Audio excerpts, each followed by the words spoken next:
नमस्कार, आप देख रहे हैं इंडिया तक टुडे और मैं हूं अनुभव सक्सेना। उत्तर प्रदेश की राजनीति में एक बार फिर हलचल तेज हो गई। 2027 विधानसभा चुनाव अभी दूर है, लेकिन सियासी बिसात अभी से बिछ चुकी है। सबसे बड़ा सवाल, क्या योगी सरकार में बड़ा बदलाव होने जा रहा है? क्या उत्तर प्रदेश को मिलने जा रहा है तीसरा डिप्टी सीएम? और सबसे अहम, क्या मुख्यमंत्री योगी आदित्यनाथ और संगठन के बीच सब कुछ ठीक है या अंदर ही अंदर कुछ और चल रहा है? आज हम इन सभी सवालों पर गहराई से विश्लेषण करेंगे। दरअसल लखनऊ में बीजेपी की एक अहम कोर ग्रुप बैठक हुई है, जिसमें मुख्यमंत्री योगी आदित्यनाथ, प्रदेश अध्यक्ष पंकज चौधरी और संघ के वरिष्ठ पदाधिकारी शामिल बताए जा रहे हैं। ये बैठक सामान्य नहीं थी, क्योंकि इसमें सिर्फ संगठनात्मक समीक्षा नहीं, बल्कि आने वाले समय की पूरी रणनीति पर चर्चा हुई है। सूत्रों की माने तो मंत्रिमंडल विस्तार, संगठन में बदलाव और सामाजिक समीकरण को साधने की दिशा में गंभीर विचार विमर्श हुआ है। अब सबसे बड़ा सवाल, क्या उत्तर प्रदेश को तीसरा डिप्टी सीएम मिलने जा रहा है? फिलहाल राज्य में केशव प्रसाद मौर्य और ब्रजेश पाठक उप मुख्यमंत्री हैं, लेकिन 2027 के चुनाव को देखते हुए बीजेपी अब नए सामाजिक समीकरण बनाने की कोशिश में है। चर्चा है कि इस बार दलित या जाट समुदाय में से किसी बड़े चेहरे को डिप्टी सीएम बनाया जा सकता है। इसका सीधा मतलब वोट बैंक को माइक्रो लेवल पर साधने की तैयारी है। अब सवाल, कौन बन सकता है तीसरा डिप्टी सीएम? 1. बेबी रानी मौर्य, दलित चेहरा, महिला नेतृत्व, पूर्व राज्यपाल और मजबूत संगठनात्मक पकड़। अगर बीजेपी दलित वोट बैंक को साधना चाहती है तो ये नाम सबसे आगे माना जा रहा है। 2.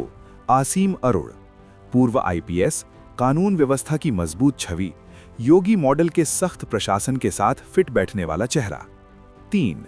भूपेंद्र सिंह चौधरी, पश्चिमी यूपी का जाट चेहरा, संगठन में मजबूत पकड़ और 2027 के लिए अहम कड़ी। जाट वोट बैंक जो कभी बीजेपी के साथ मजबूती से था, उसे फिर से पूरी तरह साधने की रणनीति। अब सबसे बड़ा और संवेदनशील सवाल, क्या मुख्यमंत्री योगी आदित्यनाथ और संगठन के बीच सब कुछ ठीक है? देखिए, राजनीति में सब ठीक है अक्सर सबसे बड़ा संकेत होता है कि सब कुछ ठीक नहीं है। हाल के घटनाक्रम क्या कहते हैं? संघ प्रमुख मोहन भागवत की लगातार सक्रियता, दिल्ली और लखनऊ के बीच बढ़ती मीटिंग्स और संगठन स्तर पर बदलाव की चर्चा, ये सभी संकेत देते हैं कि बीजेपी 2027 को लेकर कोई रिस्क लेना नहीं चाहती। लेकिन क्या ये सिर्फ रणनीति है या फिर अंदर खाने कोई असहमति भी है? अभी तक कोई आधिकारिक बयान नहीं है, लेकिन सियासी गलियारों में सवाल जरूर गूंज रहा है। बीजेपी के सामने एक और चुनौती, ब्राह्मण वोट बैंक की नाराजगी। ऐसे में मंत्रिमंडल विस्तार के जरिए इस वर्ग को साधने की भी कोशिश हो सकती है। साथ ही ओबीसी प्लस दलित प्लस जाट का संतुलन, यानी एक कंप्लीट सोशल इंजीनियरिंग मॉडल। इसी बीच एक और अहम मुलाकात भी चर्चा में रही। लखनऊ में सियासत अचानक गर्मा गई है, क्योंकि जो तस्वीर सामने आई है वो कई सवाल खड़े कर रही है। मुख्यमंत्री योगी आदित्यनाथ के सत्ता केंद्र के बीच अचानक बड़े नेता एक जगह इकट्ठा होते दिखे। लोकेशन उप मुख्यमंत्री ब्रजेश पाठक का आवास, जहां पहुंचे प्रदेश अध्यक्ष पंकज चौधरी, उप मुख्यमंत्री केशव प्रसाद मौर्य और संगठन महामंत्री धर्मपाल सिंह। अब सवाल ये है, क्या ये सिर्फ शिष्टाचार मुलाकात थी या फिर योगी सरकार के अंदर कुछ बड़ा पक रहा है?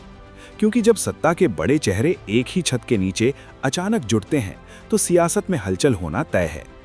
इस दौरान प्रदेश के विकास, जन कल्याण और संगठन से जुड़े मुद्दों पर सकारात्मक चर्चा हुई, लेकिन राजनीति में शिष्टाचार मुलाकात अक्सर बड़े फैसलों की भूमिका होती है।